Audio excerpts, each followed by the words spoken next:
ఆదివాసీలను కేంద్ర బీజేపీ ప్రభుత్వం అణిచివేయాలని చూస్తుందన్నారు మాజీ ఎంపీ రాజ్గొండ సేవా సమితి రాష్ట్ర అధ్యక్షుడు సోయం బాపురావు. 49 జీవోను రద్దు చేయాలని డిమాండ్ చేశారు. 49 జీవోను రద్దు చేయాలని వచ్చే పార్లమెంట్ సమావేశాలకు ముందు ఢిల్లీలో ధర్నా చేస్తామన్నారు. ఆదివాసీల సమస్యలను పరిష్కరించేందుకు సీఎం రేవంత్ సానుకూలంగా ఉన్నారని చెప్పారు. ఆదివాసీల ఉద్యమం కోసం తన ఇల్లు అమ్మడానికైనా సిద్ధమన్నారు సోయం. ఆదివాసీల్లో కొందరు దొంగ ఉద్యమాలు చేస్తున్నారని ఆరోపించారు ఎమ్మెల్యే వెడ్మ బొజ్జు పటేల్. గిరిజన తెగలు కలిసికట్టుగా ఉంటేనే సామాజిక న్యాయం చేయవచ్చన్నారు ఎమ్మెల్యే. ఆదిలాబాద్లో రాజ్గొండ సేవా సమితి రాష్ట్ర అధ్యక్షునిగా ప్రమాణ స్వీకారం చేశారు సోయం బాపురావు.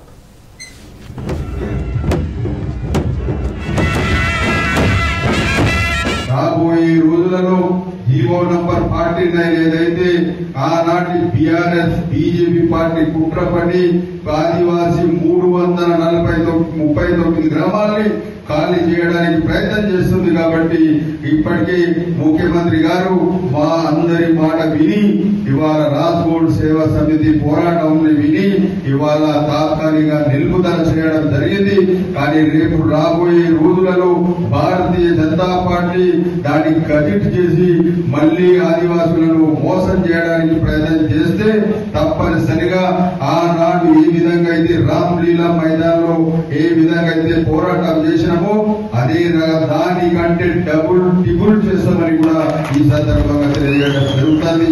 రాబోయే అసెంబ్లీ సమావేశాల్లో తప్పనిసరిగా రాజ్గొండ సేవా సమితి ఆధ్వర్యంలో ధర్నా ఉంటది.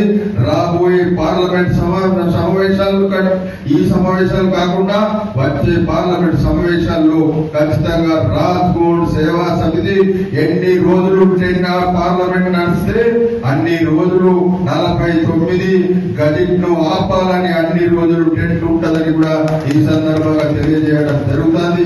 ఆదివాసులకు అన్యాయం అయితే ఎట్టి పరిస్థితుల్లో సోయం బాపురావు ఊరుకోడని కూడా ఈ సందర్భంగా నేను తెలియజేయడం జరుగుతుంది.